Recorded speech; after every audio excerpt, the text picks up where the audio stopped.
Welcome, ladies and gentlemen, to the Soul Seekers podcast, where we believe that hunting has the power to transform lives through primal adventure, as we share our mission of mentorship is conservation. To learn more about everything we do, check out our show on Carbon TV or go to soulseekersnation.com. Freedom on, everybody, and stay soulful. Do you want to become a better shooter, reduce flinch, protect your ears, and just overall enjoy shooting your gun that much more? Then there's no better way to do that than by adding a suppressor to the end of your barrel. Be sure to check out Huxwrx Safety Co, as they are a leader in the suppressor world with their OSS Flow-Through Technology, virtually eliminating blowback and toxic gas that can affect weapon system performance and shooter health. To find out more about Huxwrx, go to huxwrx.com. That's huxwrx.com, and go get yourself a suppressor for your upcoming hunts. This podcast is also proudly brought to you by OnX Hunt. When I first got into hunting, I kept hearing all about public land and different access and how to find different locations to hunt. I was like, well, how are people even identifying all this stuff? Well, sure enough, I came across the number one hunting GPS app, and that is OnX Hunt.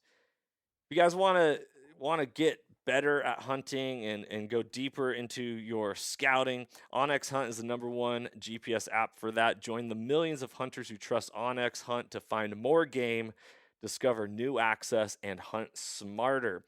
It was a game changer for me, and I know it's going to be a game changer for you if you've never used it. If you have used it, you know the power that it holds. Guys, I really hope you enjoy this episode. If you want to know more about OnX, go to onxmaps.com/hunt. And check out their app. Be blessed, freedom on, and stay soulful. If you're in the market for optics, I want you to go check out blackdiamondoptics.com. Black Diamond Optics offers world-class sporting and tactical optics, including thermals, all at wholesale pricing, direct to consumer. They are going to be partnering up with us for 2023, and I want to start pointing you over towards their direction. Check out Black Diamond Optics. If you've got any questions about it, shoot us a message. Love to hear from you. Be blessed, everybody. All right, guys, if you're looking for a better way to stay hydrated this coming hunting season and on all your adventures in the future, go check out hardsidehydration.com. Their swig rig is awesome, an absolute game changer when it comes to staying hydrated. I get tired of playing around with any water bladders in my bag and having to remove things to get to them and the chance of them puncturing and all that. So what Hardside did, take Nalgene's, got multiple sizes, and you're attaching your hose straight to that. Keep it on the outside of your pack, a lot easier to use. They also have a lot of other cool things. Go check out hardsidehydration.com. Use the code SOULSEEKERS10. That's all one word. Save yourself 10% at checkout. Hope you guys enjoy this podcast. Be blessed. And we are live with another podcast episode of the Soul Seekers podcast. I'm Johnny Mack, joined by the host of the Lone Star Outdoor Show, Cable Smith, ladies and gentlemen. Woo! Give it up for Cable. What's up, brother? Good to be here. Dude, it is great. Thanks for having me. Great to have you. You know, you're not that far away from me down here in Texas. You're in, what do I think? Weatherford. Weatherford. You're thinking the right spot. Yeah. I've hunted ducks in Weatherford quite a few times. Yeah, well, I'll have to get you out to my lease. I got a little pond on my portion of stuff, and Nice. well, you know, nothing like sharing a bond of hunting to get to know somebody really well, huh? Absolutely. Especially the deer blind or the duck blind. Yeah. So Cable, thanks for joining me for an episode of the podcast, brother. I've been following you and watching you for quite some time. I'm impressed. And one of the things, and this goes to all the listeners out there, one of the reasons why I really am drawn towards Cable and what he does is because he speaks about hunting like it's a universal thing and not just local to him.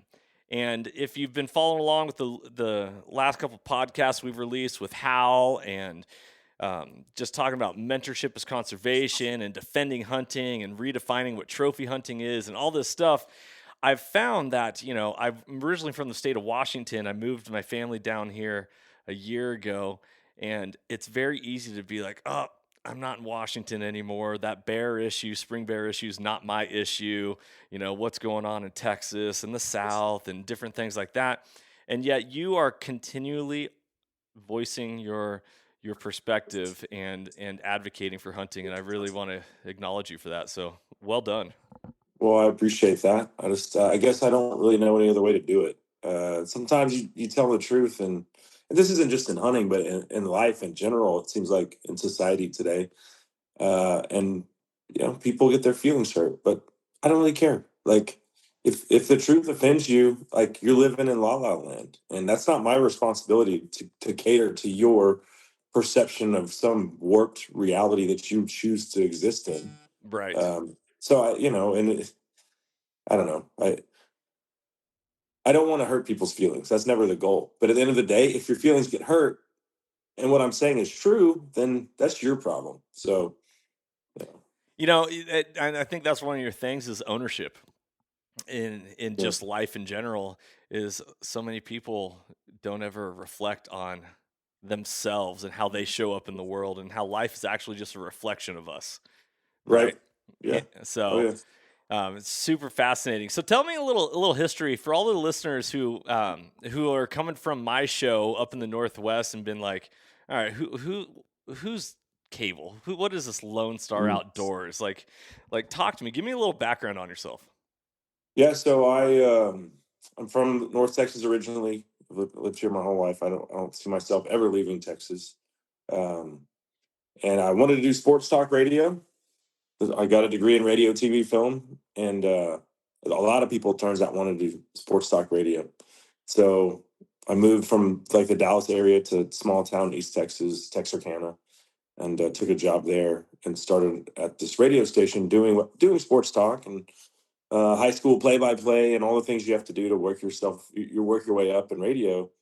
And my boss was like, "Hey, you need to host a weekly hunting and fishing show. Like, these East Texas rednecks need their fix, and you're the guy that's going to do it." And I was like, "Okay, cool." Like, I got a little redneck in me. I'm happy to do that. At the time, though, I grew up camping, and my dad's a huge bass fisherman, so I grew up fishing and in the outdoors. But I had at the time I had a lab. We were duck hunting and dove hunting. I had never shot a deer. Had never been big game hunting. Shot some squirrels. I think that was the extent of it. And then I started hosting this outdoor show, and so really I was just learning on the fly. And then that lasted for like 10 months. And 2008, the economy went in the crapper, and I got laid off. So my wife and I moved back to DFW and actually lived with her parents for like 3 months while we were trying to figure out what we wanted to do in life. And I mean, she's a nurse, she's a nurse practitioner now, so she had a good job. Um, but yeah, I started the show on my in-laws' dining room table with a freaking landline. Uh, yeah, I Awesome. remember it very vividly. I'm sitting there recording my interviews on a landline, and I was buying the airspace on one radio station in Dallas. Like, I was paying them, like, I don't know, $500 a week to put my 1 hour show on their station on Saturday mornings.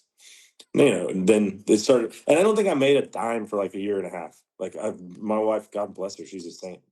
She stuck with it and saw the light at the end of the tunnel, and it's still not a get rich quick deal. I mean, like, if I wanted to be rich, I would have done something else. Right. But I'm able to make a living, and I love what I do. And so that was like 15 years ago. I think I started the show in 2009.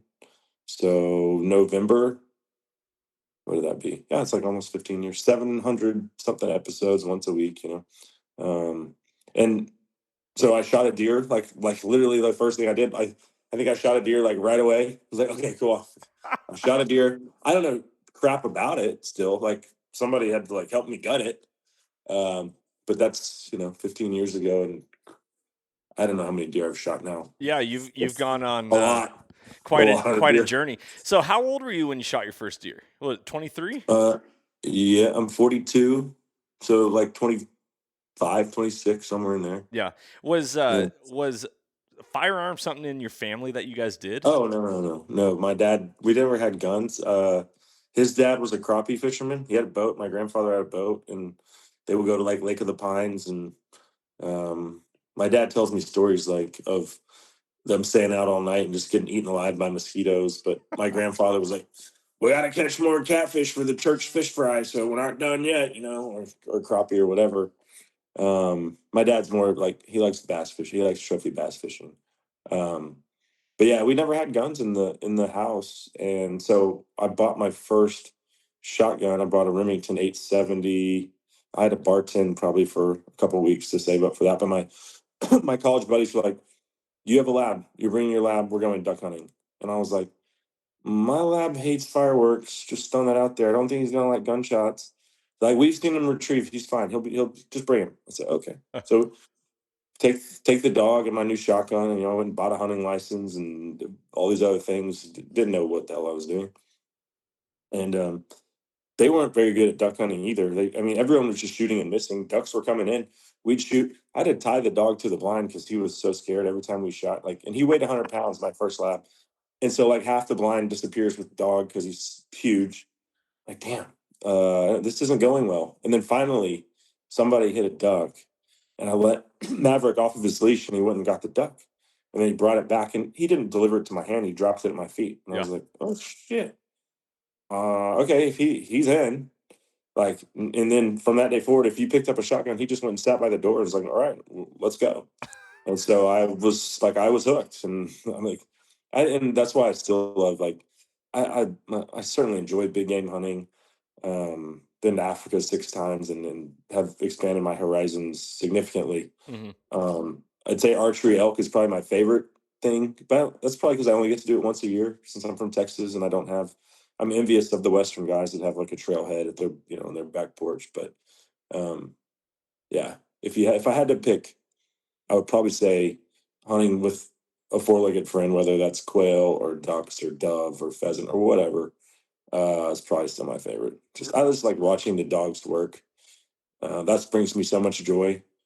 Um, now watching my son shoot deer brings me about that same level of joy. Uh, but yeah, the four-legged hunting dogs is what really got me hooked on hunting for sure. And now I'm on lab number 3, all chocolate labs. And the last 2 have been professionally trained. So he was rough around the edge. He was a meat dog, right? I mean, he always was tied to the blind, but he would fetch a duck, and he Uh-huh. had a great nose. And I mean, he taught me as much as I probably taught him. But yeah, it's that's how it all started. Man. So at what point was guns talked about in your household then? Was it something like, "Oh, we don't do Oh, it," or "My dad has one," or oh right? no, it was never a taboo thing. Like I would go to a buddy's house and shoot his 22. My Mhm. parents weren't against it. They just didn't have them. It wasn't like on their radar really. So since my dad's gone on a thermal hog hunt with me since, so he's like he's intrigued by it, but he's gone duck hunting. I think he'd more just sat there and watch the dog work. But um, my one of my brothers, I have 2 brothers. One of them is like me, wants to hunt as much as he can. His job kind of limits his amount of hunting, but he loves it. And then my youngest brother, dude, he couldn't be bothered. Like if you take him fishing, he wants you to bait the hook for him and take the fish off. And Yeah. he went turkey hunting with me one time. Um, and he was pretty much like, "Yeah, if you want to play golf or like go to brunch and drink mimosas, I'm your guy, but I'm not really into this." Hey, Yeah. it doesn't have to be everyone's love, but they need to Well, he's understand. a freaking woke ass Democrat anyway, so it's like, whatever. I Well, love him. We have a lot in common. We both love sports. Like we love the same kind of like we love Texas country music, outlaw country music. So it's not we hang out all the time, but our political views like it's very different. yeah. What during COVID was that a big stressor in in the family? Would he Oh not? my god, dude, yeah. I mean, COVID was real for us. I mean, my mom went in the hospital for a month, and my sister and my sister and then my youngest brother were they're kind of on the left side of the spectrum, and they were like, "You need to get vaccinated. You need to get vaccinated." I was like, "Bullshit! I had COVID already, and I have asthma, and I was sick for 2 days, and then I ran 3 miles on day 3, Yeah. and like I'm like, no, I'm not getting. I bet you my immunity is better than yours, and it was.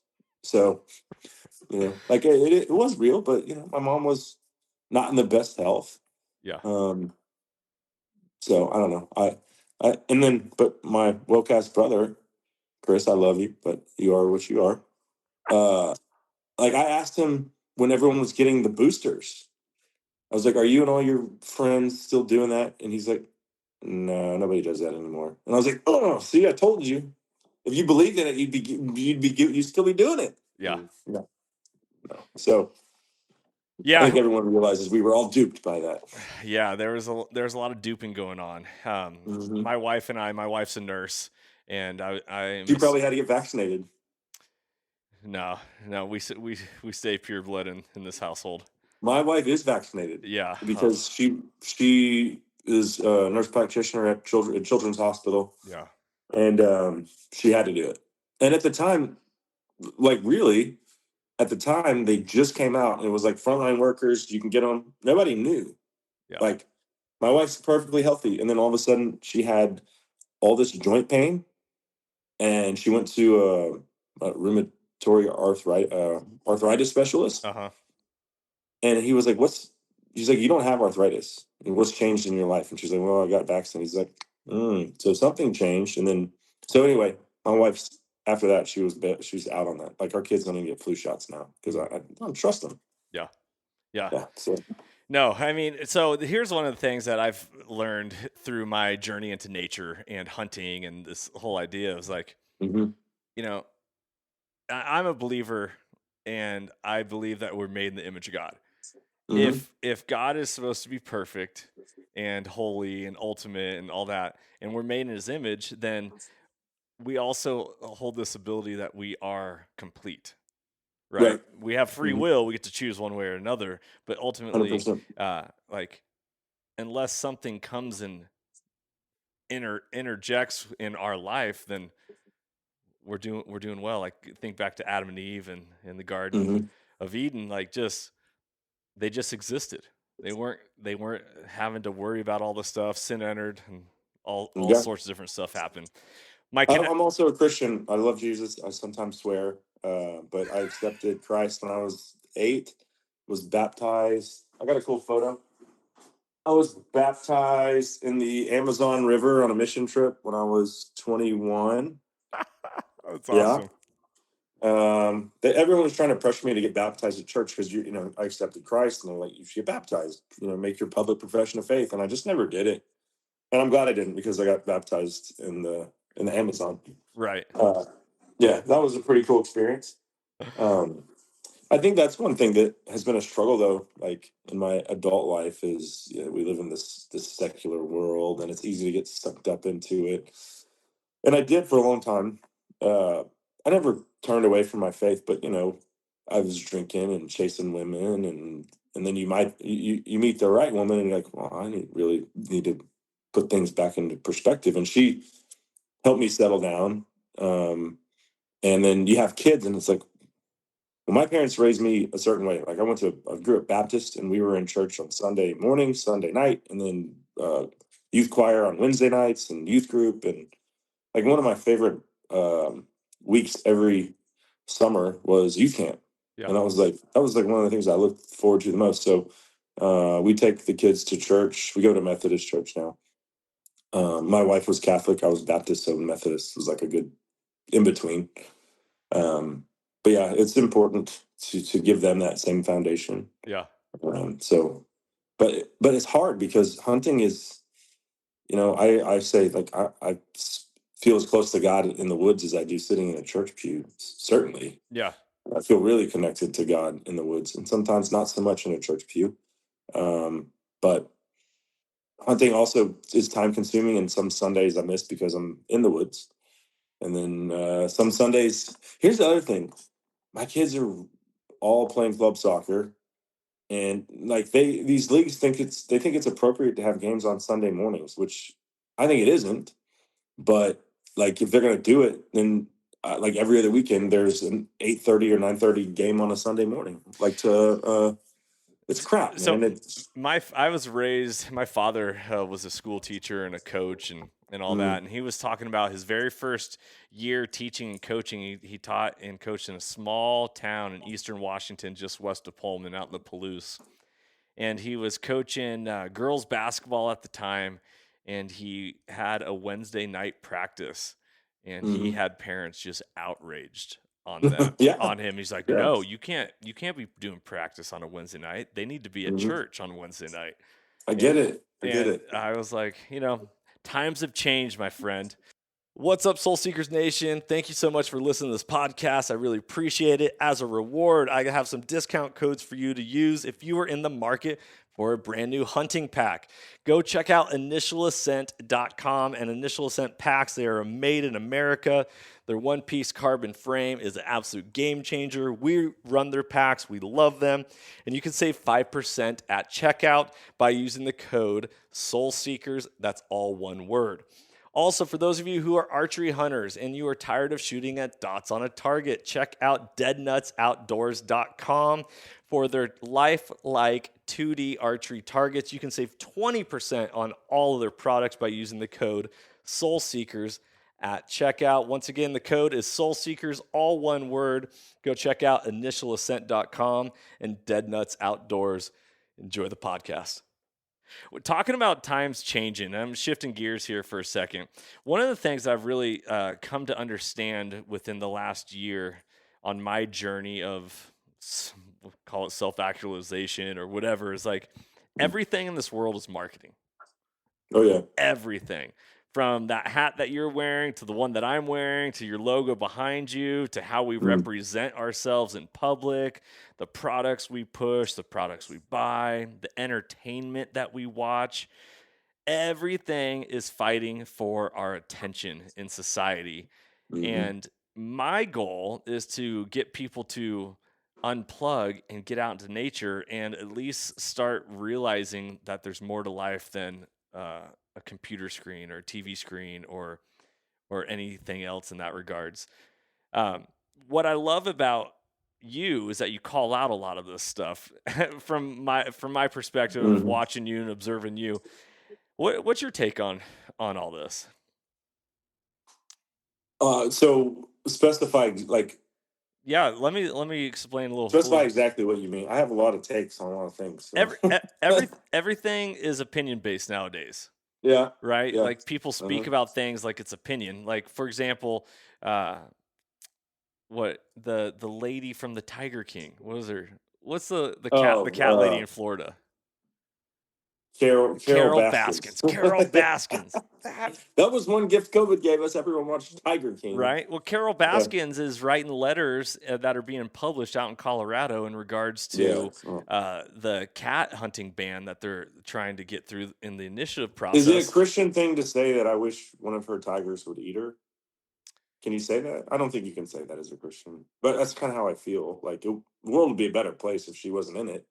Well, because you know why? Because going back to talking about the truth, she doesn't proliferate the truth. Everything she says is a lie.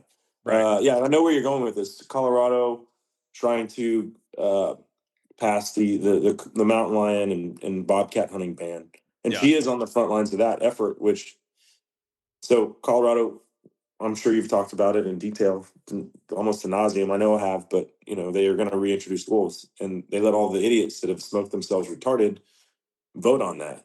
And I'm talking about the major urban areas of Denver and Boulder, two biggest population centers in Colorado. Well, I've mountain lion hunted with a dude in Northwest Colorado, in Rangeley, Colorado. He's not represented by those people. He has nothing in common with those people. He's a rancher and he has hounds, and that's how he makes a living. And what he does not affect those people one iota. So why they're so damn worried about what he's doing in life is absurd. You worry about yourself. And also, we know Colorado has the most robust elk herd in the country. If you go to hunt Colorado as a non-resident, you're going to pay $800 probably for your tag. You're going to stay in a hotel there. Some of us are going to go to the dispensaries. You're going to go to restaurants. You're going to buy gas there. You're pumping, I think it's $77 million just on out-of-state tags for elk, mule deer, for non-residents. Yeah. Well, it's like 80% of their budget. And you're going to dump wolves in there, and then you're going to destroy the cervid populations, and then you're going to, on top of that, so they're going to do a ballot initiative now to ban mountain lion hunting. And in the way that it's labeled, and this is what Carol Baskins is, they're calling it trophy killing or whatever it is. Right. Not mountain lion hunting, which is what it is. And the cats have strict quotas in units. Like once they reach the quota, it's closed. And most of the guys don't kill females. I know. It took me three trips there with the same guy to get my mountain lion. And we ended up killing. We let 4 females go in the first 2 trips. And we ended up killing a female the last time because we were hunting on a private ranch, and the cat had killed 2 of his foals, like 2 horses. Yeah. So the deal was, whatever you catch, you're gonna have to kill it. Yeah. That was the trade-off. And it would suck that it was a female, but you know what? Once they start killing livestock, they're not going to stop. So the fascinating thing about what Carol Baskin said is in her article that got published was that she said cougar meat is not even USDA approved. And Well, that's so disconnected for so many reasons. As hunters, we understand this, right? That you can't sell wild game. It's not, it's a part of the North American model of wildlife conservation. That at the same time, it's like, what else is not USDA approved? You know, they going back to the COVID shot, you know, oh, it's FDA approved. Well, you know, on temporary status, nothing actually. So what does it truly mean when someone just offers words out there? Well, it's a lie. Going back to her lying, like, I ate my mountain lion, every bit of it. The outfitter, he was happy to, like, you know, help me cut it up and everything. And then I froze it and shipped it all, flew it home to Texas. But he drew the line at, like, somebody said on the feed earlier, they wanted a gutless method for whitetail deer. And he was basically like, we're going gutless with the cat, because if you've ever smelled cat crap, it's very unpleasant. And that's why we don't have cats in the Smith house, because my twin girls want a cat. I'm like, no. Because dad's going to be the one stuck with the litter box. And that's number one. And number two, it smells, and litter boxes don't belong in the house. It's disgusting. So no. And he was like, no, I'm not. I said I wanted the heart of the mountain lion. He's like, I'm not opening the cat up. Like, we'll quarter it up, take the back straps in. I said, okay. So he went to bed, and then the next morning he woke up and he was like, son of a bitch, you took the heart out, didn't you? And I was like, yeah, I did. and I brought it home and I ate it. Because I wanted to say I had the heart of a lion. Ooh. Yeah, it's kind of like the pun, like, you are what you eat, whatever. So, and I also fed. My wife got home from work, and I made lo mein with the lion heart. Yeah. And my wife's very down to eat whatever I shoot. She draws the line at organ meat. She's like, I'm not interested in that. Yeah. So I said, okay. So I didn't tell her. I just said, I think I told her it was like, so I told her it was wild pork. I told her it was feral hog. And then she was like, oh, it's so good. And, you know, and I had pieces of, like, lion backstrap in there. And when she was finished, I was like, so how did you like your lion heart experience? She's like, you bastard, you know. That's but funny. It's all edible, dude. I had people over to watch a Cowboy game, and I made sliders. I slow cooked some of the backstraps another time, and people are like, it has a different flavor. And some of them are not hunters. Like my woke brother, he's down to try wild game. He's not against that. He ate it and he was like, yeah, it's not bad. So for her to say that, it's just spreading misinformation. It's not true. Right. We have to own the narrative. We have to be in control of the narrative, right? Right. And setting the tone, and that comes with being vocal about hunting, being vocal about the outdoors, being vocal about how it's actually impacted your life, rather than it just being something that we watch on TV or in the movies, how it's portrayed to be such this negative thing. Yeah. I was watching a movie, The Rescuers, the old Disney movie, The Rescuers. Yeah. Where they go with the mice and the. Yeah, It's a great movie. I haven't seen it in a long time, but I know what you're talking about. So I was watching it with my children. I got 3 young boys, and they go to Australia and save the golden condor or whatever. And this hunter, he kidnaps a boy all because of a feather. And they just portray these guys to just be like these ruthless thugs. And it's, how do we fix it? How do we solve the world's issues right now in just simple conversation? No, I don't think you can. Like, I think we just keep fighting, because they're backing us up on this ledge. And for too long, we as a hunting community, like when social media came around, we were too reactive, and we would give them ammunition. And a lot of times we didn't even know we were doing it. Like, for example, I have no problem with a trophy photo on someone's tailgate, right? Yeah. But if the tongue's hanging out and there's a big old broadhead hole in the side of a deer, maybe that's not the best look. Like, I always cut the tongue out, just get rid of it. It was not hard to shove it back in its mouth and just maybe clean up a little blood. Like when you go to Africa, like it's like a 30-minute production of, because they are so concerned about the image that they are putting out all over the globe. Mm. Did they get towels? They got 3 or 4 people wiping up blood. They got the camera. If there's even a drop of blood on the animal's nose, they're like, oh, no, no, time out. Get that blood off there, you know? I mean, it's a huge deal. I've And I never think, heard anyone talk about that before. oh yeah, dude. Like, and he'll take a photo and he'll look at it and the pH and the tracker or whoever else, and or sometimes, you know, sometimes you have the cameraman. They look at it like, no, you can see this drop of blood here. It's too hard to Photoshop, blah, blah. And like, we got to do it again. One drop of blood.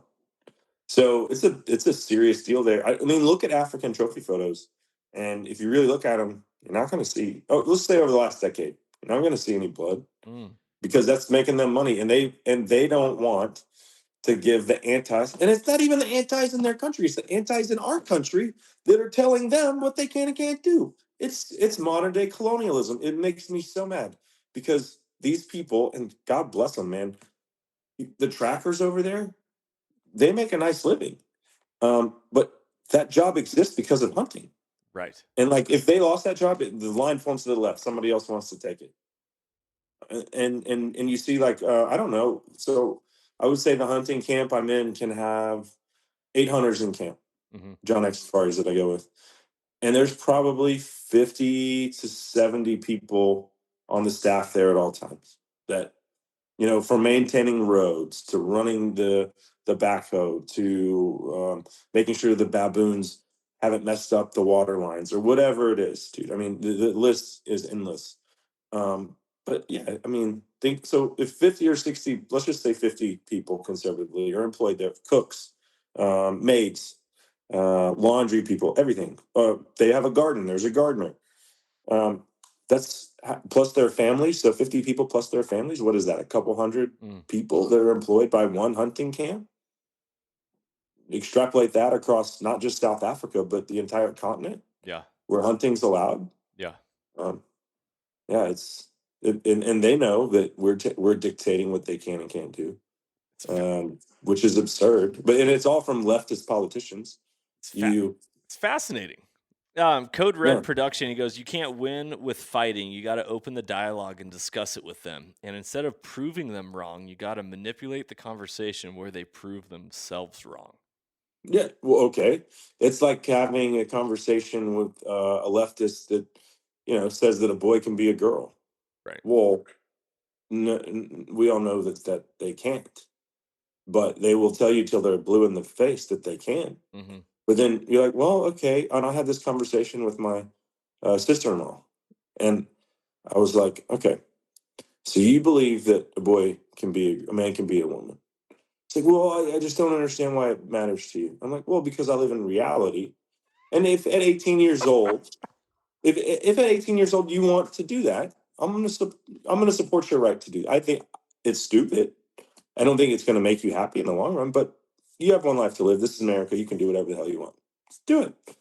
But when you bring it into the schools and you're teaching, like my kids that are 8 and 10, and I've seen some of the books that we've had to take out of the libraries in McKinney, Texas, which is a very conservative place. Yeah. Like, how do those books get there? Well, people on the school board that don't think the way that you and I think put them there.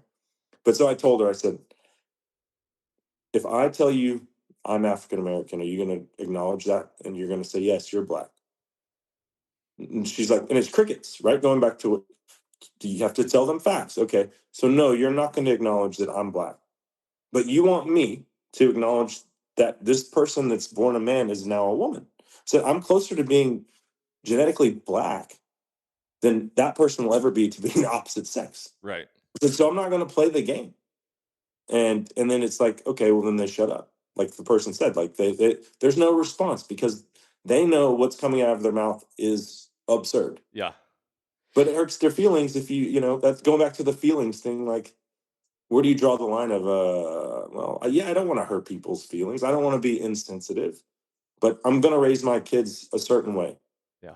All right, everybody. Thank you so much for listening to this episode. As a thank you, I got more discount codes for all of you. If you are in the market for anything in regards to calls, whether it's elk calls, turkey calls, deer or predator calls, you can save 15% on all Rocky Mountain hunting calls by using the code Soul Seekers. That's all one word.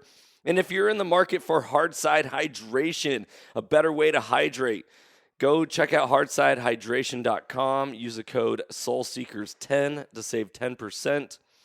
And we also have a discount at Graxaw.com. That is, Graxaw is the leader in ultralight game bags and other backcountry gear. Light, fast, and efficient is their motto. Use the code SoulSeekers, all one word, to save 10% at checkout. Well, okay, so let me speak from experience. Up in the state of Washington, I was a PE teacher, and I had the opposite sex changing in my locker room in front of me. Oh my God, that I'm supposed to supervise, and I'm like, oh, I'm uncomfortable as an adult.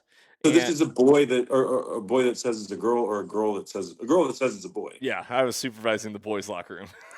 So yeah, like that's they're making you potentially into a pedophile because now you're having to supervise on a minor changing. What world do we live in, man? I don't even understand. That blows my mind that that's acceptable. It's disgusting. And so what I've learned, and bringing it slightly back to hunting in this talk, is I get a lot of thoughts roll into my head, and I don't want to get confused on this. Number one, the First Amendment to the U.S. Constitution is the freedom of speech. Mm-hmm. It is the most powerful amendment to the Constitution because if we don't use our voice, then we are allowing anyone who will use their voice to dominate our life, which we have done in the past where the silent majority or hunters being silent and not speaking up and advocating.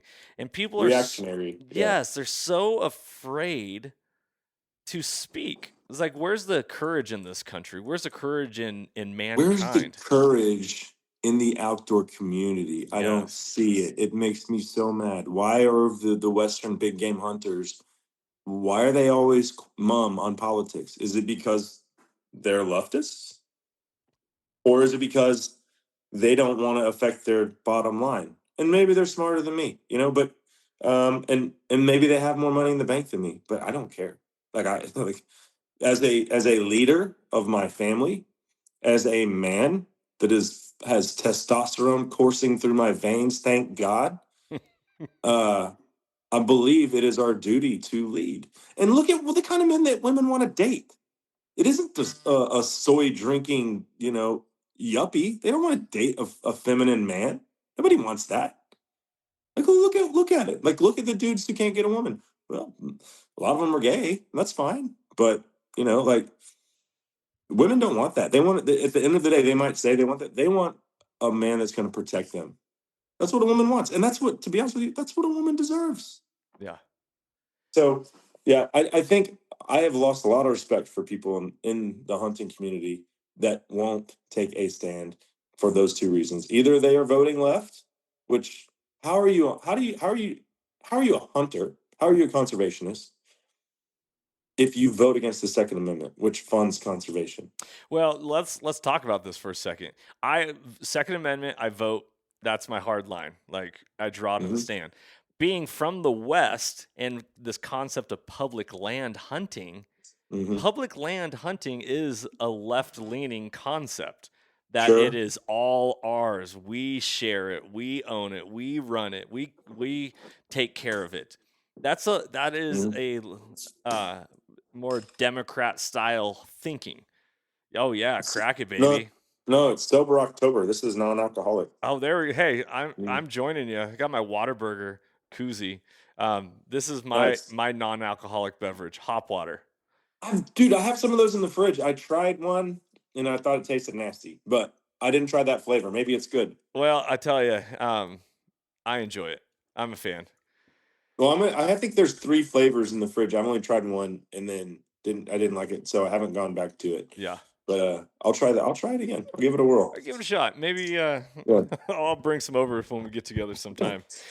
So And- yes, yeah, you're right.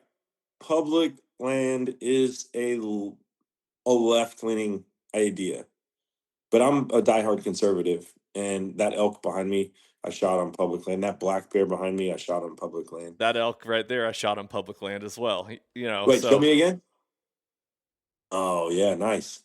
Yeah. Look at it. It's got some mass on him. Nice.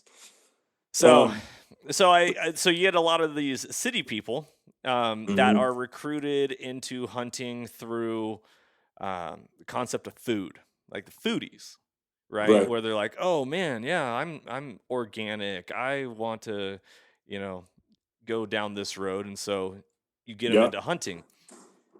But when it comes to let's get back to this saying, like Second Amendment versus public land versus hunters of the West are silent, and you were saying, why is that? I feel like that could be a part of the line, is like, okay, when you're in enemy territory, I'll use the term enemy territory, and it's hard to speak up. Being a school teacher, I provided that elk right there, I shot, and I provided taco meat for lunch for my school. And when people found out it was elk, they were pissed. And then they had to put up a sign, elk meat. And then it wasn't touched very much. And I was like, this is a big joke. Yeah.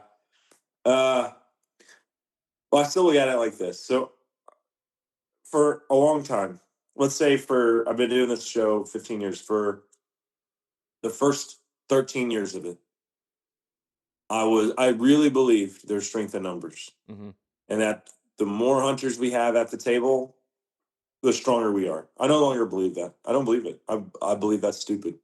And it makes me sad to say that.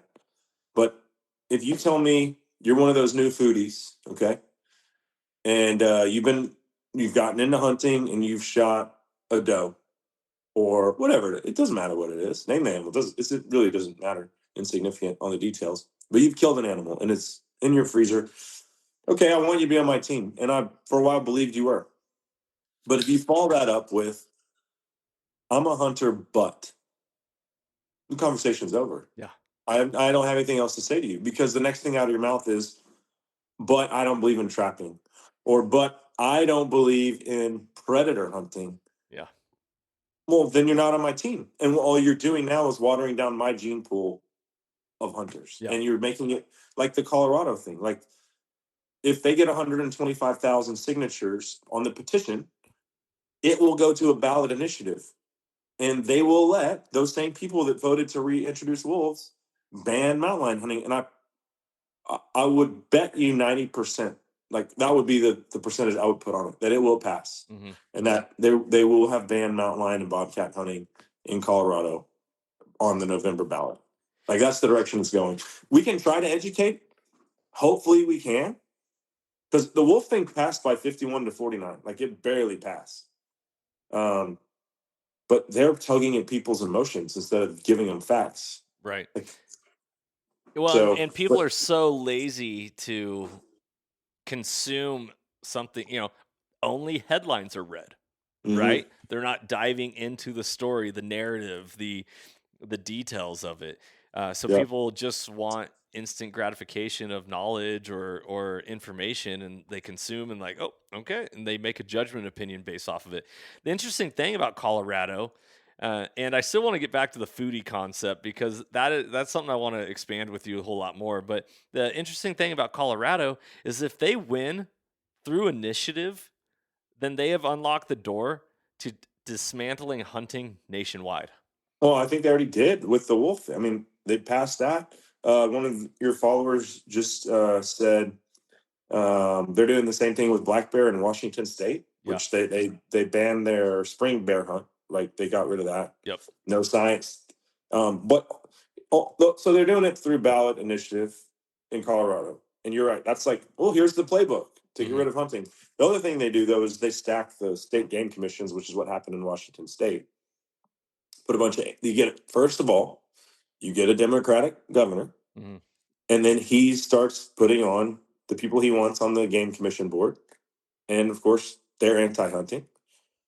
And then you start losing your rights. Yeah. So that's and that's the other thing. Like, so okay, so here you are.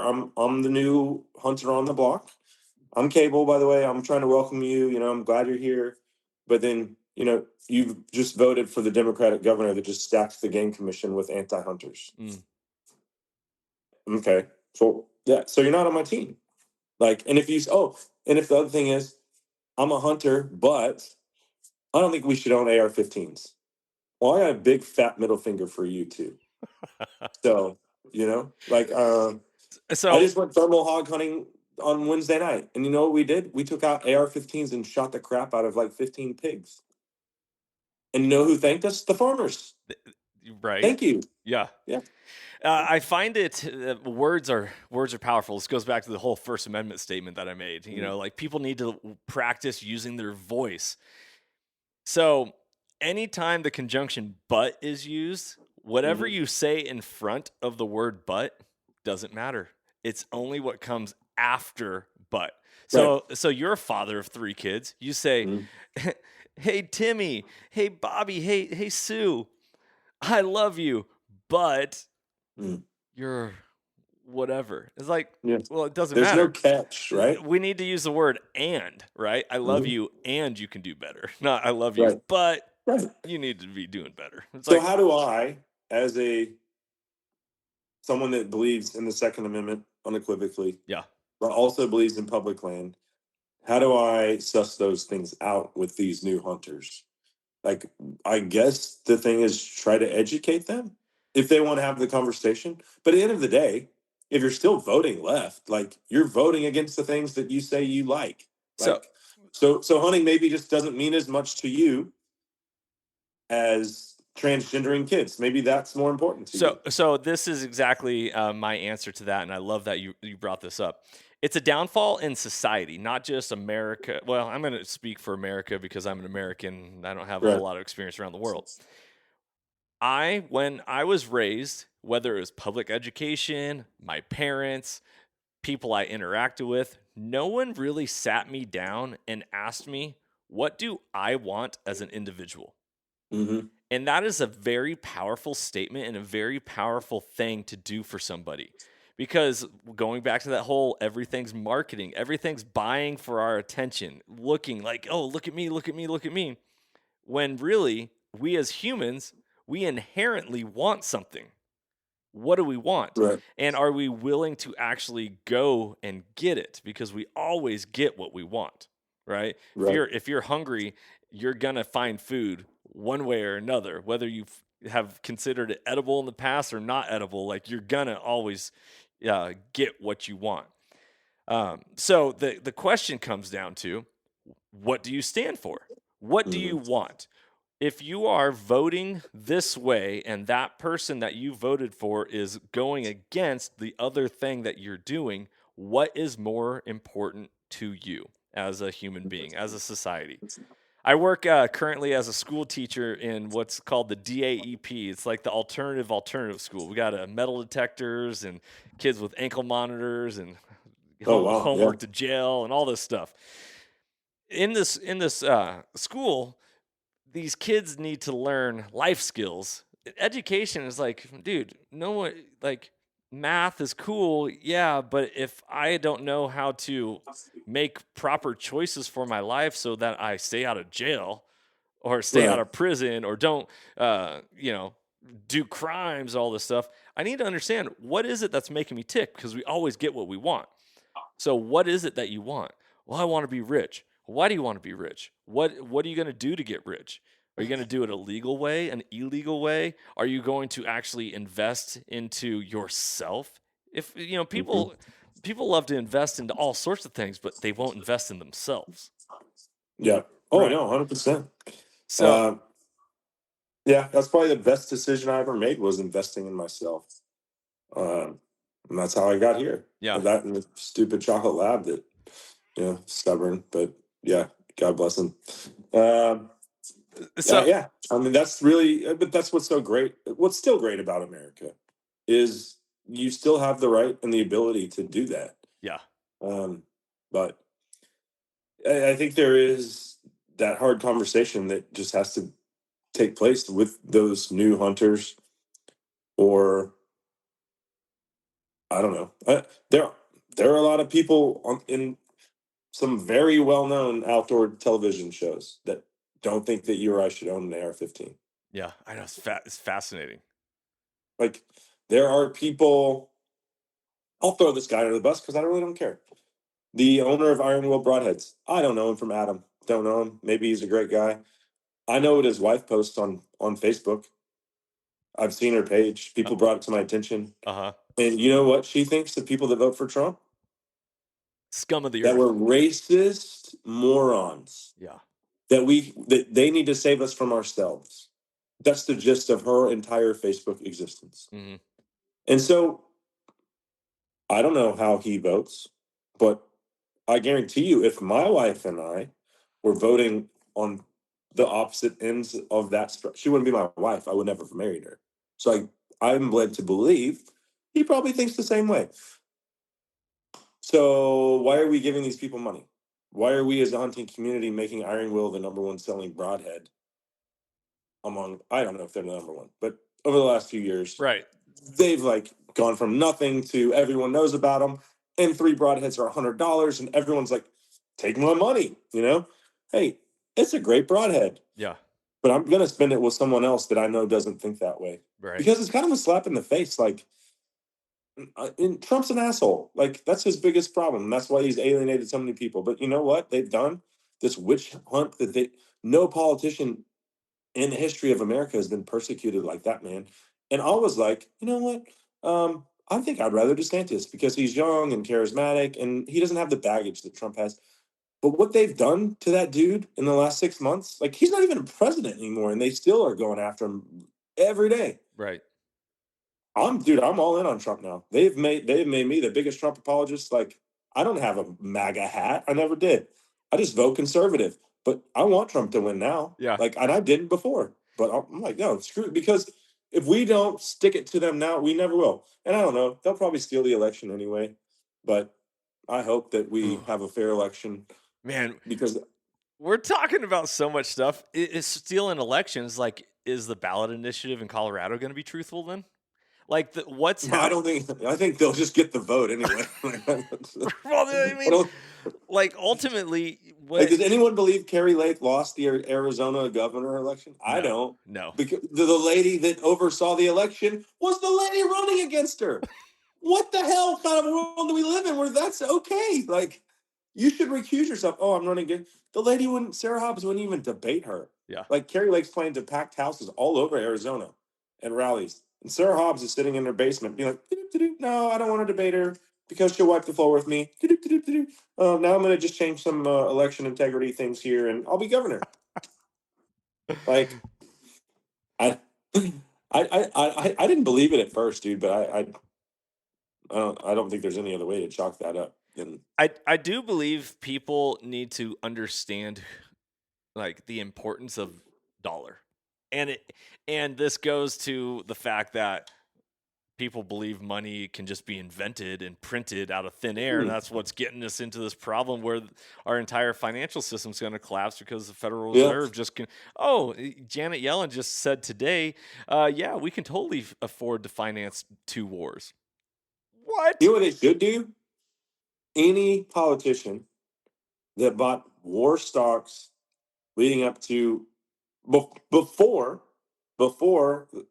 S hit the fan in Israel, they should be tarred and feathered. I'm not saying we should publicly execute them, but like, they should be expelled from office. That's absurd. Yeah.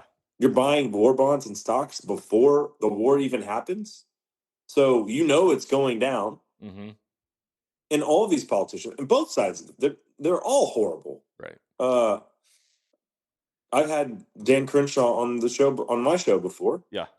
And I used to be a big fan of it until I saw like how much money he's made in his short time as a congressman. If you want, it's absurd. They're not public servants anymore, man. Right. There was in Wyoming, the Wyoming governor, this is probably a few years back, he specifically held the governorship only for 2 terms and then walked away because he knew, The DC machine, yeah. yeah, because he knew like it is a servitude. I'm a public servant. I'm not in it to be one forever, you know? hmm Like you want to get rich, yeah, be a politician.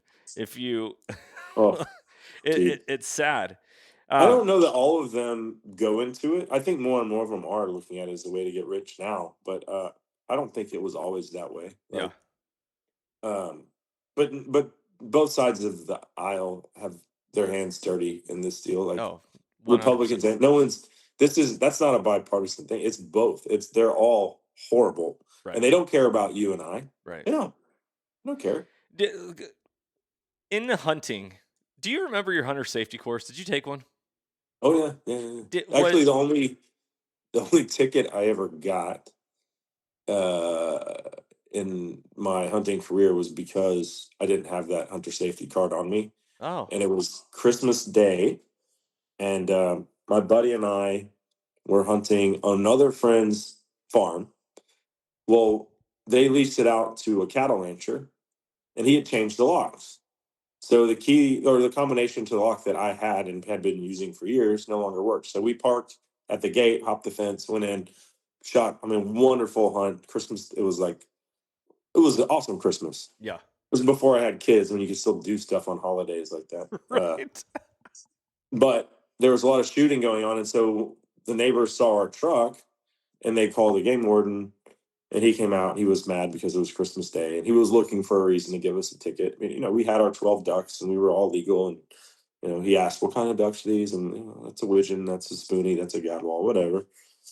He's okay. Where are your hunter education cards? And I didn't. Somehow didn't have it in my wallet. It was at home, and he wrote me a ticket for that. Yeah. Mm. So So how old were you when you took hunter safety? 22 maybe when I first started duck hunting. Did they cover the? I feel like hunter's ed needs to cover the politics of hunting now. Like, That would be great. That's like, a great idea. like, hey, let's talk about how predator hunting needs to happen, but it's under attack, and Uh-huh. trapping is phenomenal, and yet very hard to do in a lot of states. And oh, hounds. By the way, you guys like to catch and release fish? Welcome to hound hunting, right? hmm Um, Yeah. but that's not communicated or understood beyond just the people that have firsthand experience of that. Mhm. The guy that I went mountain lion hunting with has killed one mountain lion in his 30-year career as a houndsman. And Wow. it's on his wall. It's a nice conversation piece. But he's caught hundreds with clients, hundreds more by himself, just with his dogs. Mm, And he's let every one of them go because he's a conservationist. And as much as he likes catching the cats, he just likes the cats. He right. likes to chase, like I like the duck dogs. He likes the pageantry associated with his hounds and how they can run a 3-day-old track, and all everything is associated. The same reasons I love bird dogs. And yeah, he's not out there killing mountain lions indiscriminately. He's out there letting them go and buying his tag, which supports conservation. Anti-hunters don't know that. They don't know that. And these I'm going to say leftist hunters, these new to the fold hunters that popular TV shows out there, I think, are largely responsible for recruiting these people. They don't know that either. Why don't they know that? Well, then we need to do a better job, portraying that reality. Mm, So, yeah, education is so important. I just feel like sometimes we're beating our head against the wall because people don't want it. They don't want it. It's like going back to the truth hurts my feelings thing. yeah. You can tell them the truth, but they don't have to accept it or believe it. No. No. It's so convenient just to keep believing what you've already been like is ingrained in your mind because you heard it on the news or you saw it on social media or Carol Baskin wrote this letter and you think that what she's saying is the end all be all, like the gospel. Well, she's not a biologist. That's the other thing. Why don't we let the biologists do their job? And if the biologists say, you know what, we actually need to ban mountain lion hunting, then we should listen to those people. But they're actually paid to manage wildlife. and got a degree in that, and you're going to let the general public morons decide that? What's your take on this? I found this out and I was absolutely shocked. In the state of Washington, where I'm originally from, if you want to work at we call it the Washington Department of Fish and Wildlife, Uh-huh. WDFW. If you want to work there, you don't ever have to take hunter's education, meaning you don't actually have to know anything about hunting. You can still work for the department and the agency. So if you are writing articles on wolves or predator management or reintroduction or whatever, you actually have no true concept of it from a hunter's perspective. That's absurd. But this is not a new phenomenon. This is, I would say, over the last 30 years, just like, and I've talked to college professors that teach these subjects, and they say, you know, over the course of their career, it's been this downward trend of, because they if you talk to a professor that's been doing it for 3 decades, they would likely say 30 years ago, 3/4 of my students were hunters. Now they'll say 1/4 of them is. And yet you have all these people pursuing these wildlife management degrees that don't hunt and really don't think hunting is a viable way to manage wildlife. Yeah. And then, like, look at our Secretary of the Interior, Deb Haaland. Like, she's terrible. She's a preservationist, which that's not conservation. No. Closing land to hunting so that the wildlife can manage it itself. Well, they call that preservation, but that's not wildlife management. Right. That's the wolves eating all the elk, and then now what do you do with the wolves? Right. Like, that's what that is. Right. And that ends hunting. So, do you think that? Okay, I want to choose my words carefully. Do you think it's all going to get corrected? The light is going to shine. There's going to be an awakening of, holy crap, I can't believe we've let ourselves go to this point. It's time to take it back. well, you said the word holy, and that gives me a little bit of hope. Yeah. As a Christian, that will be the awakening. I don't know. I don't think there's going to be this big awakening in the hunting community. But, like, by God, those rednecks were right the whole time. Yeah. I don't think that's happening.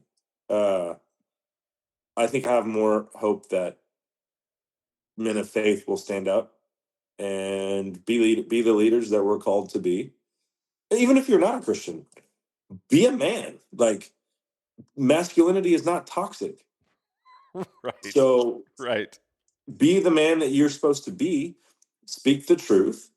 And I think collectively, like, if we as men and ladies, please don't be offended, and women too, there's plenty of great women leaders and women hunters.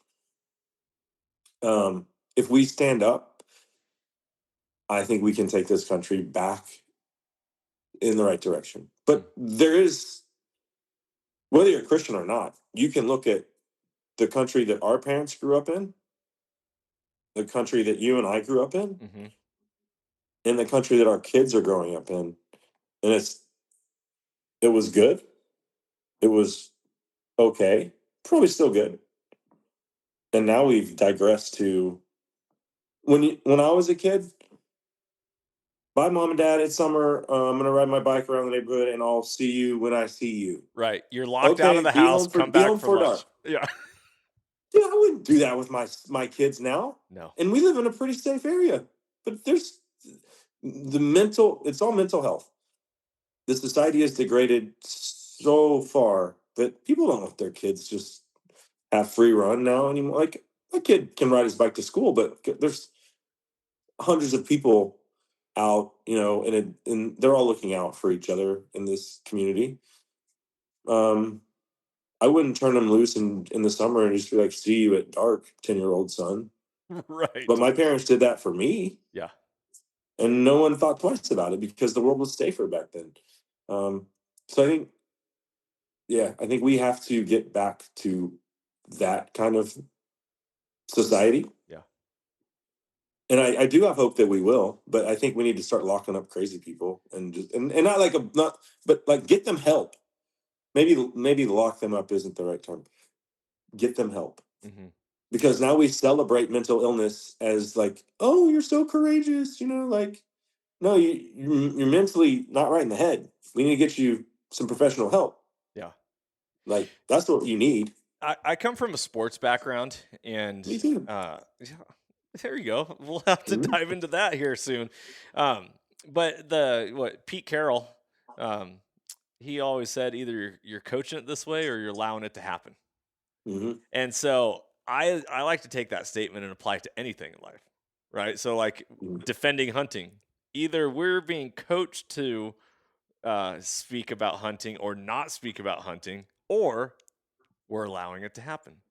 Mm-hmm. Either we are speaking up about how to be good men with strong character and morals and values, or we're coaching it, teaching it that way, or we're allowing it to happen. Either way, there's a lack of ownership that's happening, and people need to stand up and no one's going to come save you. We have to start saving ourselves. Yeah.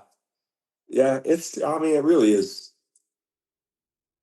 It's a tragedy what's happened in my lifetime.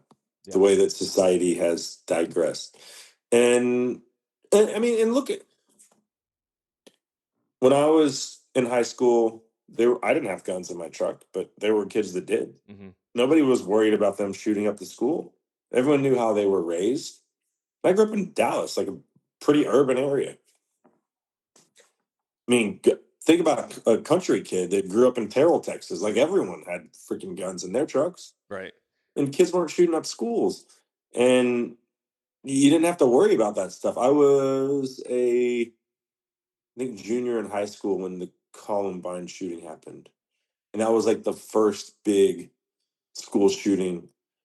The UT Tower shooter happened in the 70s. But other than that, like, Columbine was like the blueprint. And now we have them every year, multiple times. I mean, we just had the one in Texas last year, terrible tragedy on the border. But that didn't happen because people weren't mentally ill to the degree that and if they were, you know what? We had insane asylums across the country, and people were in those. We don't lock people up anymore or get them mental help because, going back to it hurts our feelings. Yeah. To say, you know what, you need help because you're a detriment to society. Like, you're not safe. Like, we should be able to say that. Just like we should say, you know what? The Republicans, just today, I saw this link on Breitbart. Like, why do we have to pass an amendment or a preemptive law to prevent Biden from importing Palestinian refugees to America? They want to kill us. Not all of them, but how do you weed out the ones that are supporting Hamas versus the ones you cannot? So why would you put Americans at risk? You would not if you cared about Americans. Like, that doesn't make sense. And that's a perfect example. Like, we're going to let people that hate us want to further degrade our society by killing us into our country, and we're invite them in. Yeah. It's great. No, I don't know. Yeah, well, that's racist of you. How? Right? And that's always their Trump card. No pun intended with Trump, but if you voted for Trump, you're a racist. Oh, okay. I would love for you to show me the racist thing that Donald Trump has said. And I'm still waiting. I say that to everybody that tells me Donald Trump's racist. You're a racist for voting for him. Okay, show me the racist thing that he said.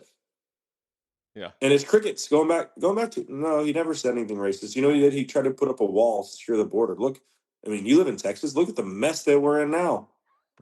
You don't have a country if you don't have a border. That's what a country is. A country is defined by language, border, and culture. Well, a border is a pretty big freaking part of that. What could you walk into Mexico and just be like, hey, I'm just going to stay here for as long until I don't want to stay here anymore? No. And you guys can put me up in a house or a hotel or, a little center and give me some food and maybe a cell phone. Yeah. Cool. They'd laugh at you. They'd be like, get the hell out of here. No, we're not doing that. But our country's like, yeah. Come on. Sounds great. Right. I don't get it. Man, it's a trip. What? I love the environmentalists that are like, we can't build the wall because it'll mess up wildlife movement. Well, okay, so that is a very interesting. Like, I didn't understand it.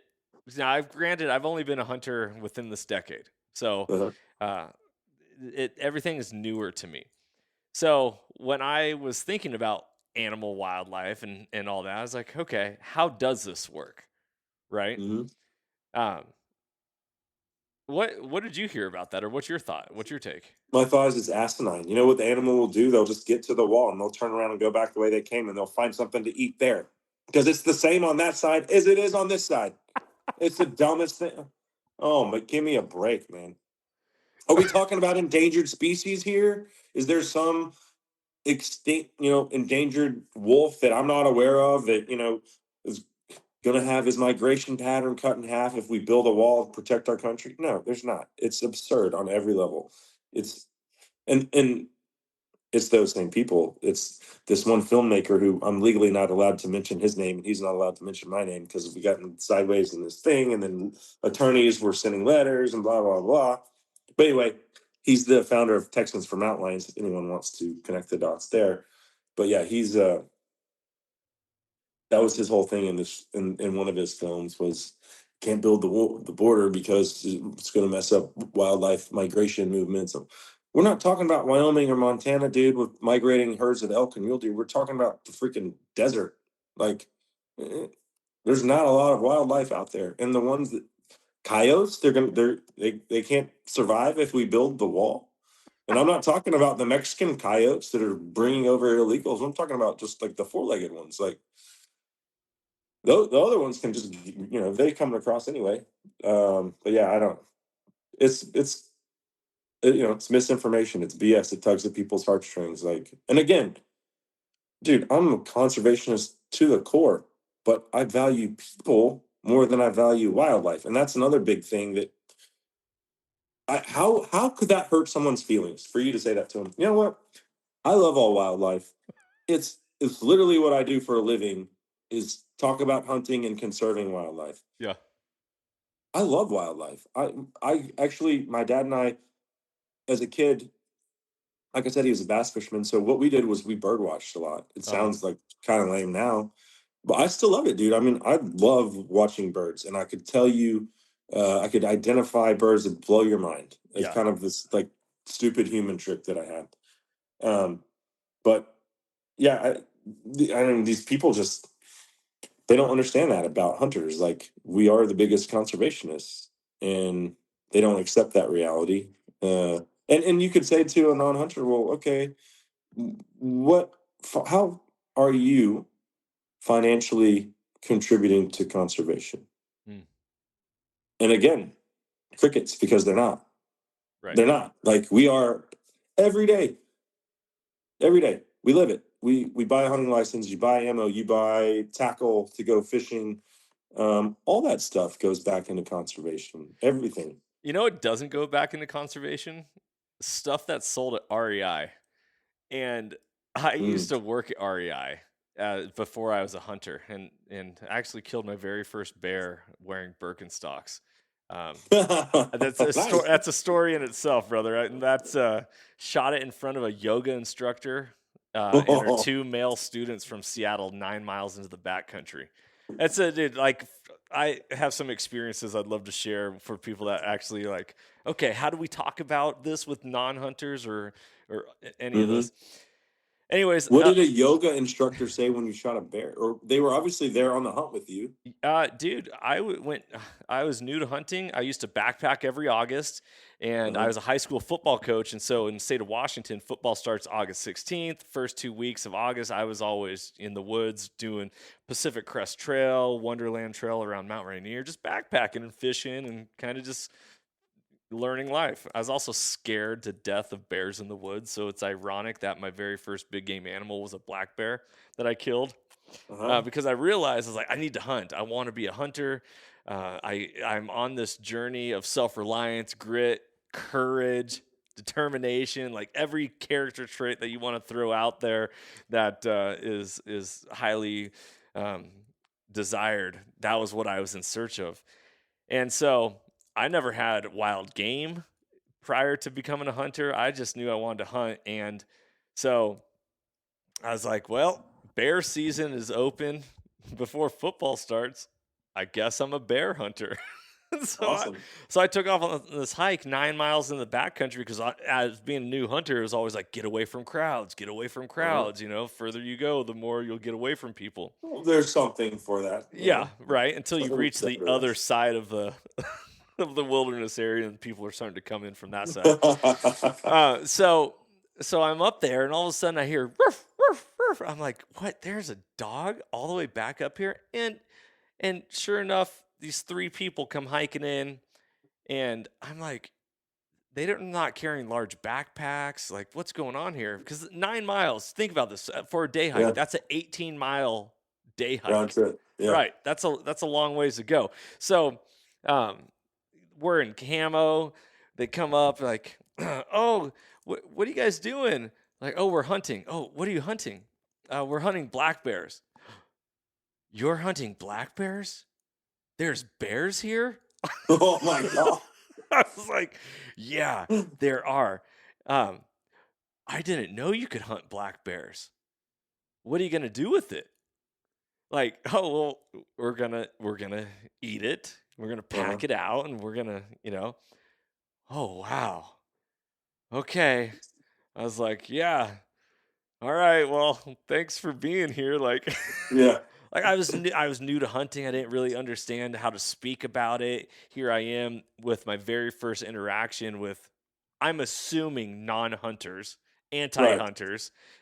Could be wrong. Hopefully I changed their perspective of it. Dude, they didn't even know bears were there. How ridiculous is that? Clueless. And so I'm already in this location where I'm like, this is a great spot. I don't really want to go anywhere else. When are you guys leaving? They're like, oh, we're going to be here till like this afternoon, blah, blah, blah. So evening time rolls around, and it's a heat wave, and I'm cooling off in some water, and I'm about to do a dehydrated meal. And it's like, okay, I'm getting ready for that evening hunt. You guys it's getting late. You might want to start heading back. And the girl, she goes, bear. And I'm like, what? And I had 2 other guys with me who I recruited to start hunting with me. And they were like, what? They quickly ran up to her, and then they took off. And I was like, there's no way that this lady just saw a bear and she's yelling with us. She's just messing with me now that she's about to get out of here. Like, she's yelling in the wilderness to scare away any animals. Yeah. So I do what every non-believer does, is I don't grab a gun. I grab my binoculars and I slip on my camp shoes, which were Birkenstocks at the time. And I take my time getting over to her. And I'm like, did you actually see a bear? And her face is just wide-eyed and white. And at that moment, I'm like, wait, she actually saw a bear. I was like, where was it? And she pointed. Where she pointed was no less. Anti-hunter's fatal mistake. She pointed where the bear was. She pointed it out for me. It was like 80 yards away from us at that time. And so I'm like, well, where did it go? She goes, it went that way. And so I just start jogging to catch up to my buddies. They're standing there on this trail, just kind of looking around. I don't have a gun, so I'm standing behind them. And all of a sudden I see it pop out of the bushes. I'm like, it's right there. You shoot it. And they're like, where is it? So finally, my good hunting partner and our video editor for our show, Soul Seekers, Tony, he goes, here, take my gun. So I grab his gun and I just start sprinting. I probably set a world record for the fastest ever Birkenstocks have traveled. let alone I go probably about 150 yards through some terrain, and I stop, and I just, like, something inside me was like, stop. And I looked to my left, and this bear popped out of the bushes, and I, at 30 yards, was able to shoot this. And after I shoot it, I hear, is it safe? And she and one of her students wanted to actually come look at it, but one was like, I don't want anything to do with that. That was my first experience of killing a Was big the game. one that said, I don't want to have anything to do with that, was that a man? Yes. That's the problem with society. Yeah. He should have been the one to be like, cool, let me, even if he didn't want to do it, he should have been like, a dead bear. I'm gonna go look at this. You know what? He's probably never seen a dead bear before. Right. He's probably never seen a bear before. Like up close and personal. Like, what did my son's like, he's 10 now, but when he was like 5, I shoot a coyote. He's like, cool, let's go look at it. And like, he's opening its mouth and like doing a dental exam and like poking its eyeballs and like exploring. Like, that's what a man should do. Yeah. Or a boy. Like, you're supposed to be somewhat untamed, Curious. a little unhinged. Yeah. Wild at heart. Exactly. Great book. And this dude is the soy drinking vegan. Probably this is like, oh no, I don't want to do that. Yeah. Loser. Like he was freaked out. And so all this went down right in front of these people. Yeah. They were the ones who spotted it. Like, just thank you. Yeah. Thank you. That's great. Love it. I don't know where were we going? Oh, it had to do with me working at REI. So I went to REI, and I'm a bear hunter now. Like, yeah, man. Like, and so the thing at REI was always like, you ask people, what's your next adventure? What's your next adventure? Like, you guys won't believe what my adventure was. See these backpacks? We load them up with everything that you load them up with, except we carry a weapon and some ammo and some optics. Yeah. And we set off, and they're like, my old manager, she just turned and walked away. But there's no backpack tax. Like, people that buy stuff to use public lands to recreate in the outdoors, they're not paying towards conservation. Mm-hmm. Right? Yeah, that's true. And so that's what we're talking about, the difference of the money system of, every dollar we spend on ammunition, hunting stuff, that all goes back to Pittman Robertson and how it's spread out through the system.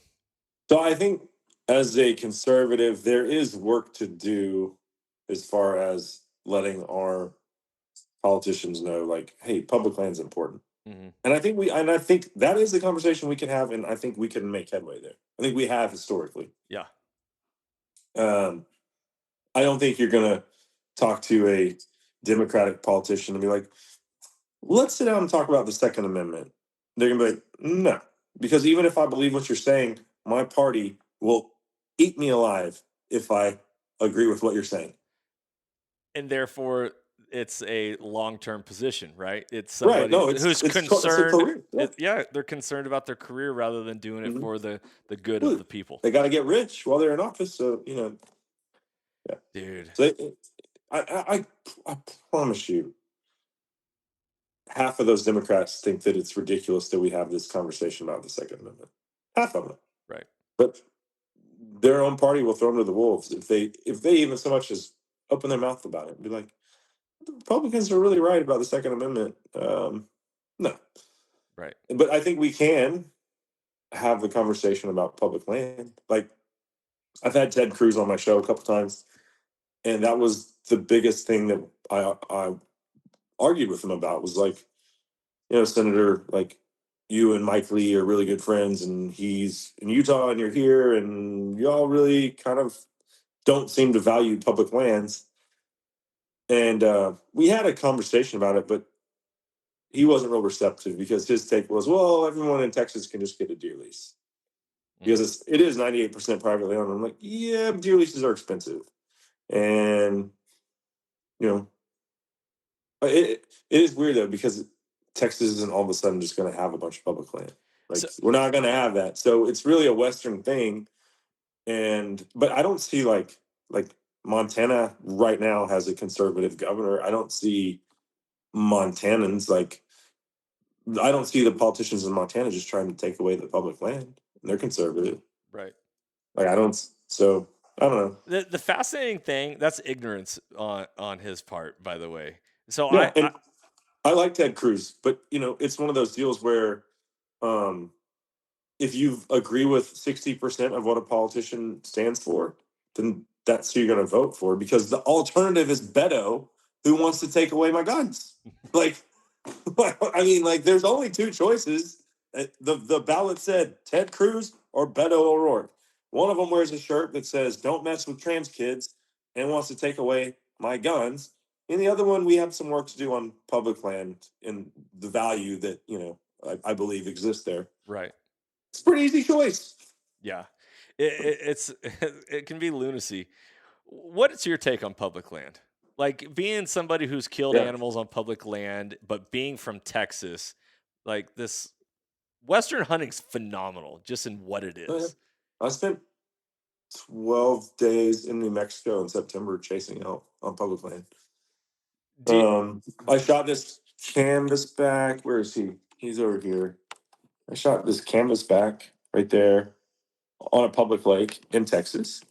So I mean, there is public land in Texas, just not the big game stuff that they have out west. But you can duck hunt, you can hog hunt. I mean, there's places to turkey hunt. I've hunted on Whitney Lake, turkey hunted there. You can deer hunt on Cooper Lake, which is an hour and a half from Dallas. You can draw a permit on Grapevine Lake, which is 45 minutes from where I live, like for deer. yeah. And there are opportunities. It's just not as it's harder to get a permit or get the access than it is to hunt out, than it is Western hunting for sure. Isn't that weird? You have to get a permit for public land hunting. Yeah, Uh, but I think that's more of supply and demand thing, right? Like it's A lot. Okay, it is that weird, makes but sense. it isn't any different than Western big game hunting where they only give out X number of tags in a draw or through points or whatever it is. It's very similar. There's Yeah. only X number of permits or tags we're giving, whether that's in Texas or New Mexico or Wyoming or wherever. Okay. Fair enough. I see your point.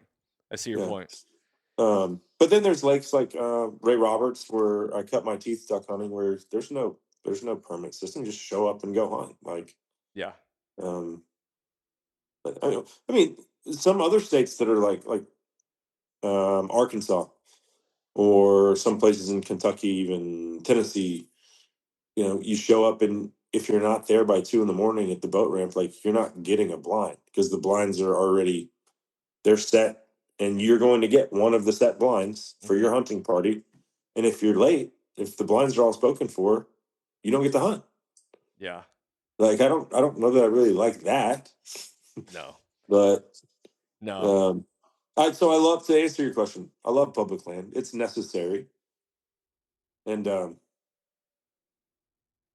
don't want to see it raped and devalued by either political party. But at the same time, I'm like, drill, baby, drill, Oh yeah. because I'm like, so from a environmentalist standpoint, we can't drill our own natural resources because that pollutes the environment. But we can let other countries do it because that doesn't pollute the environment. Like, I don't. Somebody explain that to me. I'd love to see that on paper and how, because you know what, a lot of those other countries don't have the strict emissions that we do in our country. Like we actually, our emissions have gone down in the United States every year for like the last 2 decades. We're doing a really good job with an increasing population that's putting out more pollution. We're actually lowering our emissions, so we're doing a good job.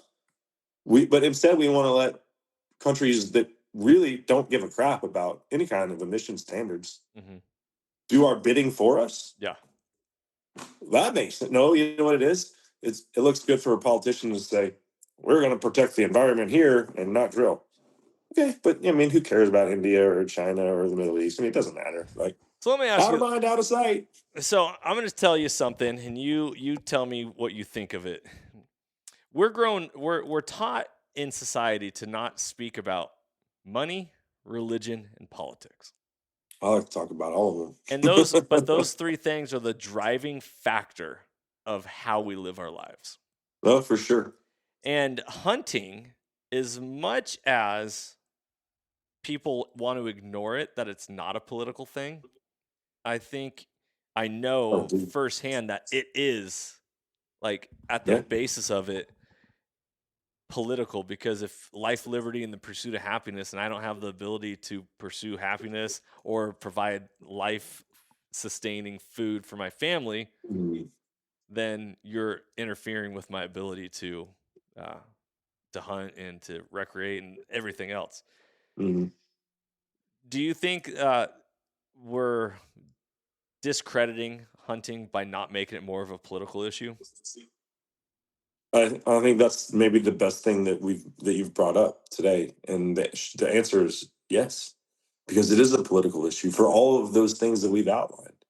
I mean, this kind of sums up the conversation beautifully. It's 100% a political issue. 99.9% of all anti-hunting legislation is introduced by one political party. 99.9% of all anti-gun legislation is introduced by one political party. It is unequivocally hunting, and it sucks that it is, right? But at the end of the day, yeah, it's absolutely political, which is why I'm always talking about it. And people are like, I'll post stuff on social media, and I think now, after years of doing it, people have either unfollowed if they don't like it, but but originally they're like, why? Hey, well, why are you always talking about politics? And I'm like, well, because politics directly affects hunting and conservation. Mm-hmm. And there's no way to get around that reality. It does affect it. Yeah. And so that's why I talk about it. Like, oh, and it also happens that the same party that doesn't like guns, and the same party that, doesn't like hunting also likes transgendering children. All of it's connected. So that's why I talk about it. And I make no apologies for it. And I've lost sponsors over the years, but after almost 15 years of doing this, I've been blessed to cut ties with some of them on their accord, some on mine. I'm just like, no, I don't want to work with, I don't believe what you stand for. I do not want to work with you. And when I first started out, dude, I don't want to say I was a whore, but like I had to make a living. I would take money and sometimes wouldn't even research what some of these companies like fundamentally believe. Mm-hmm. But once you make your way a little bit in the world, and it's not specific to the hunting industry, but I feel like anybody in business should not work with people that don't reflect their values. Right. And so I'm blessed to have sponsors that, and there might be some of them listening to this. They're like, they still might cringe once in a while, but by and large, they turn me loose and they're like, go get them, Bulldog. We believe in what you're saying because somebody needs to say it because, and thank God you are speaking out about these things on your platforms because not enough people do. Yeah. Like we talked about earlier. But that's why I talk about politics on a hunting platform, right? Right.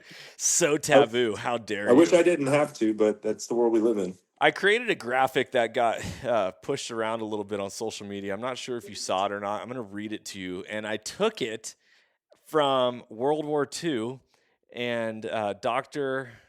Martin Niemöller. He's quoted in World War II, and then people were trying to say, "Oh, you're using a Nazi quote. Like, what are you doing? What a horrible way to use that quote." I'm going to read it to you. Yeah. Because number one, I think it's powerful. Number two, it's a great perspective. I did it. I made it in two different versions. So the first version is this: first they came for the trappers, and I did not speak out because I was not a trapper. Then they came for the houndsmen, and I did not speak out because I was not a houndsman. Then they came for the predator hunters, and I did not speak out because I was not a predator hunter. Then they came for me, and there was no one left to speak for me. Signed, every hunter and outdoorsman. I have seen that, actually. I didn't know you were responsible for it. That's awesome. Yeah, I didn't brand it. Part of me, see, this is where I'm like, okay, do I want to do it for the good of the order and just put it out there, or do I want to brand something and then take ownership of it? The other one is first they came for the California hunters, and I did not speak out because I wasn't a hunter in California. Then they came for Washington hunters, but I don't hunt there, so I'm not speaking out. Then they came for Colorado, and I don't hunt Colorado, so I didn't speak out. And then they came for my state, and there's no one left. The point is that we have to use our voices. Like, if we are not speaking for the things that are making this world a better place and blessing our lives, then we're letting it go to waste, right? No, 100%. Yeah. And what you said, I think, illustrates it perfectly. And I have for a long time. I mean, it's called the Lone Star Outdoors Show. When I first started, we talked about, like, I didn't know half the stuff. I basically brought experts on, right? Yeah.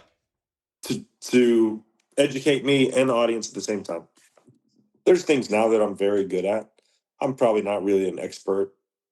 I'm probably duck hunting, maybe turkey hunting.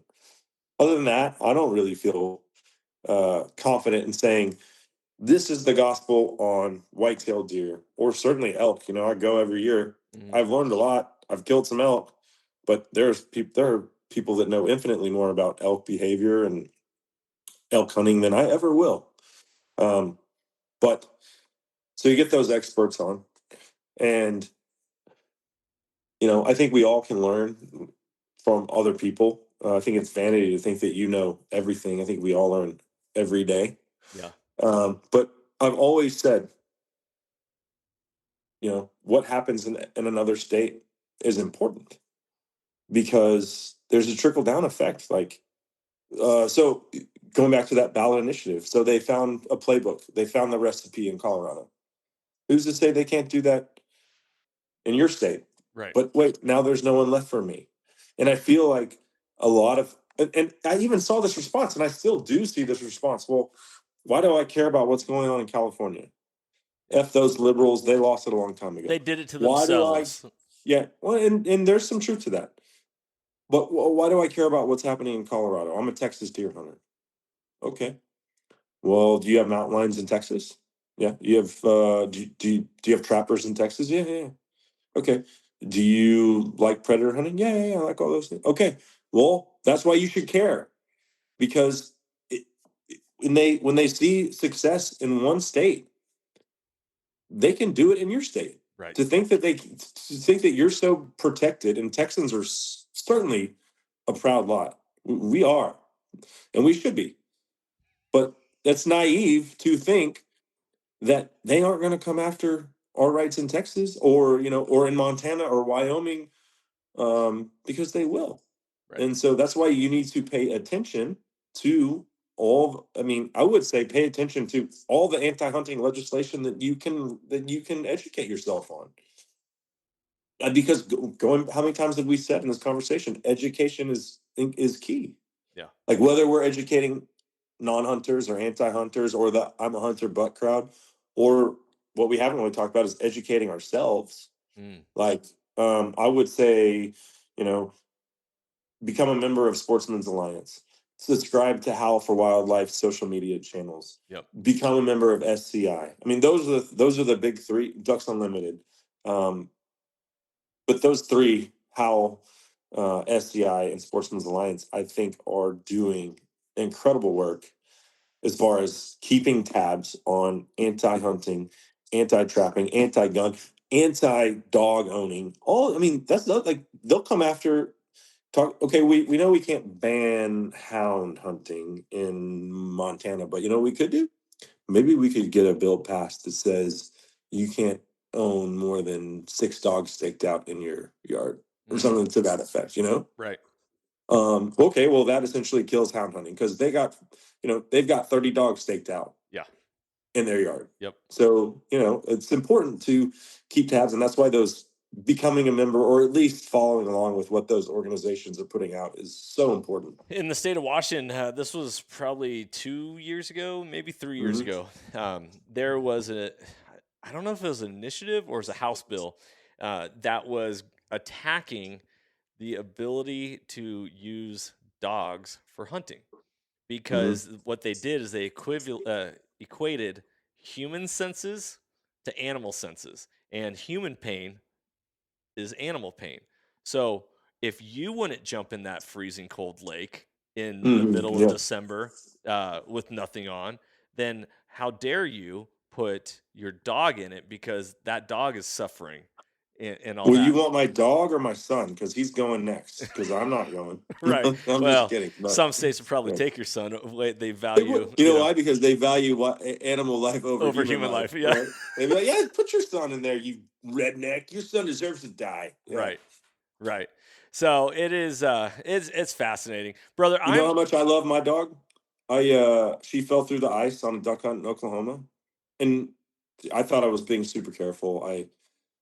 We had an ice eater. It was so cold that day. It was like 10 degrees, and it was on the upswing. It was warming up 10 degrees, which we don't get a lot of that in Oklahoma and Texas.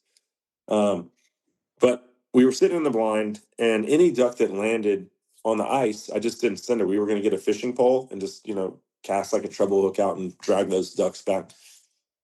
But I got out to take a leak, and these mallards came in, and I heard my buddies calling, so I just hunkered down, just sat down and got still. And they shoot, boom, boom, boom, boom. And Belle, my previous lab, you know, I saw one land on the bank, and I said, Belle, bird, and she went, and then she made a 90-degree turn and ran out on the ice. Well, I didn't see this greenhead that had fallen on the ice, and she ran out there and fell through where the duck was. And I looked at my buddies and was like, oh crap, what are we doing now? And after about 8 minutes, she couldn't get out. Like there was no getting out. But she's just sitting there pawing, and I'm like, now I'm counting, looking at how long she's been in the water. It's freezing cold water. And so I stripped down to my boxers, and I said, go get the truck. We had an axe because we were keeping the hole open that we were shooting ducks over.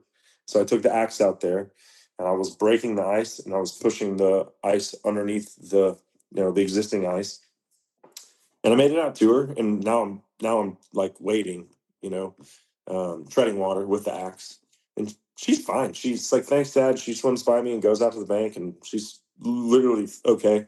And I'm running on adrenaline, but by the time I get back, I'm starting to struggle. And they throw the extension cord from the ice heater out to me, and I grab it, and they pull me in. And then they had the truck there, and I ran to the truck, and they had the heater on. It was fine. Like after 10 minutes, I was fine. But that's how much I love my dog. Like, Right. Right. I didn't want to be the guy that, Henry, come here. I don't want to be the guy that comes home and says, sorry, family, I killed your dog. Come here, bud. Right. So my son just walked in. He was at his baseball game. Say hi. What's up? What'd you get? A game ball. You got the game ball? Yeah. Awesome, man. Congratulations, bud.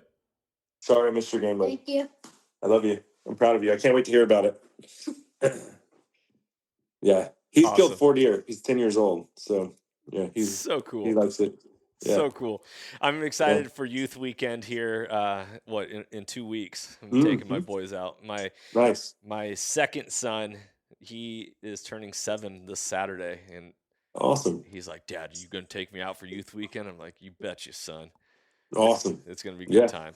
So, brother, thanks for your time. Thanks for joining me for this episode. It's fun to flesh out these thoughts, these ideas, these words that just fester in the minds of people. And it's like, okay, for us to speak, it's a lot easier for someone else to get on board, right? It's like, courage is contagious. So the minute that one person stands up, or the minute that one person speaks their opinion, their voice, their perspective, it fills other people with courage. And then all of a sudden it's like, okay, I want to be like that, or I want to do that too. And so, to not say something is to say something. And it's important for us to continually use our voice. And I'm honored that you got to be on here tonight. Yeah, no, it's been an absolute pleasure. I appreciate the opportunity.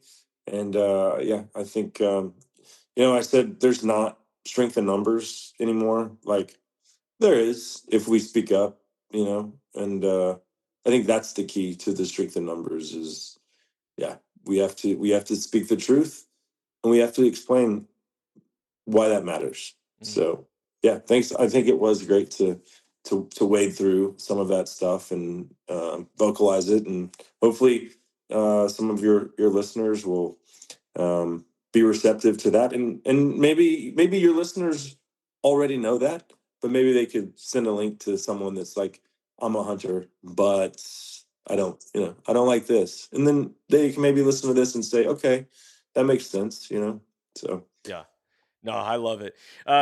What Code Red Productions, will this get posted anywhere to listen again? Yes, this is going to be put on. I'm gonna add you as a collaborative to this, and so then I can share it to my my feed or whatever? Yep. So this will be posted on Instagram as soon as we get done here. It'll be shared, but this podcast is going out this coming Monday. So for all the people who joined on the live, so I appreciate it. Well, guys, thank you so much for tuning in to this episode with Cable Smith from Lone Star Outdoors. Be blessed. Remember that life is happening for you. It's not happening to you, and that you get to create your own existence, as mentorship is conservation and hunting has the power to transform lives through primal adventure. I'm Johnny Mack for Cable Smith. Guys, remember, hunting is human, and it's time for us to change the tide of public opinion. Be blessed. Until the next episode, freedom on, and stay soulful. If you enjoyed today's podcast and want to support the show, you can always like, share, subscribe, and leave a rating, as it helps us share our mission of mentorship is conservation. Thank you so much for tuning in and being a part of Soul Seekers Nation as we transform lives through primal adventure. If you want to get more connected with the podcast, check out the Soul Seekers Nation Facebook group, as I look forward to connecting with you on the next episode. So stay tuned and stay soulful.